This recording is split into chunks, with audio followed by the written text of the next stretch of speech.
السلام علیکم ورحمۃ اللہ وبرکاتہ۔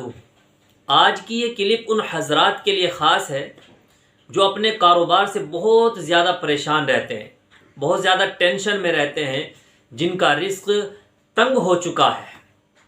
اور یہ کوئی نئی بات نہیں ہے، بلکہ حضور اکرم صلی اللہ علیہ وسلم کے زمانے میں بھی ایسا واقعہ پیش آیا۔ ایک صحابی حضور صلی اللہ علیہ وسلم کی خدمت میں حاضر ہوئے اور آ کر عرض کیا، اللہ کے رسول، میرا رزق بہت تنگ ہو چکا ہے، میں بہت زیادہ پریشان ہوں، میرا کاروبار بند ہو چکا ہے۔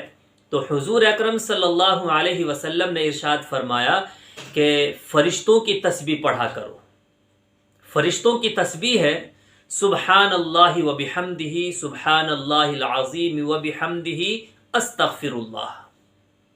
تو جو شخص اس تسبیح کو صبح فجر کی نماز کے بعد 100 مرتبہ پڑھے تو اس تسبیح کی برکت سے اللہ تعالیٰ اس کے رزق کو کھول دیتا ہے، اس کے رزق کے اندر برکتیں آتی ہیں۔ حضور اکرم صلی اللہ علیہ وسلم ارشاد فرماتے ہیں، بخاری شریف کی روایت ہے کہ جو شخص، چاہے وہ مرد ہو چاہے وہ عورت ہو، جو سبحان اللہ و بحمدہ 100 مرتبہ صبح سے لے کر شام ہونے تک کسی بھی وقت پڑھے تو اللہ تبارک و تعالیٰ اس تسبیح کی برکت سے ان کے پچھلے تمام گناہوں کو بھی معاف فرما دیتا ہے۔ کتنی عظیم دعا ہے!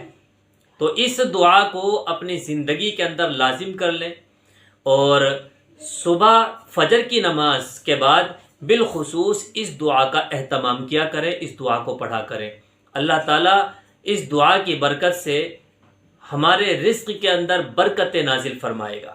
اس دعا کی برکت سے اللہ تعالیٰ ہمارے رزق کے اندر ترقی عطا فرمائے گا، اور جو رکاوٹیں ہمارے کاروبار میں آ جاتی ہیں ان رکاوٹوں کو بھی اللہ تبارک و تعالیٰ دور فرما دے گا، اور ہماری مشکلات کو اللہ آسان فرما دے گا۔